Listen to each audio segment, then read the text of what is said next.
महाराष्ट्र विधान परिषद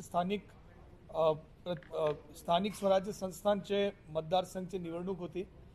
या निवडणूकमध्ये नाशिक मतदारसंघमध्ये 619 मतदार होते। 619 पैकी 618 मतदारांनी आपला मताधिकार वाजवलेला आहे। एक मतदार जो मालेगावचे आहे त्यांनी आपला मताधिकार वाजवला नाही अशी प्राथमिक माहिती आहे। फायनल कन्फर्म्ड 17C आणि 17A जो असतो ते रिसीट झाल्यानंतर फायनल होतो, परंतु प्राथमिक माहिती आजच्या डेटमध्ये आहे की 99.98% 99.84 619 पैकी 618 मतदारांनी मताधिकार वाजवला। आपल्याकडे एकूण मतदार जो होते 300 पुरुष 319 महिला, 319 ते 319 महिलांनी मतदान वाजवलेलं आहे, मतदान केलेलं आहे। त्यासोबत 300 पुरुषपैकी 299 पुरुषांनी मतदान केलेलं आहे। तो असा आपल्याकडे प्राथमिक माहिती आहे। 17A 17C रात्री 8 वाजेपर्यंत ते फायनलाइज झाल्यानंतर आपल्याला एक कन्फर्म माहिती त्यावेळेला आपल्याला देण्यात येईल।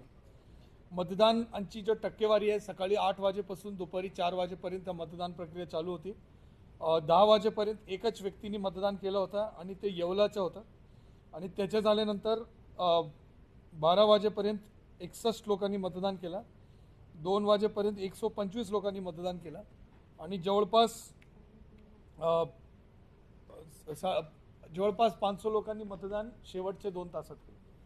तो आपल्याकडे 618 लोकांनी मतदान केलेलं आहे।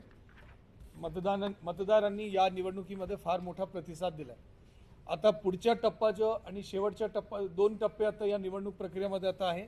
आता रिसीव्ड का टप्पा आहे जो आपला रिसिव्हिंग आता 5 वाजेपासून आपण सुरू करणार आहे।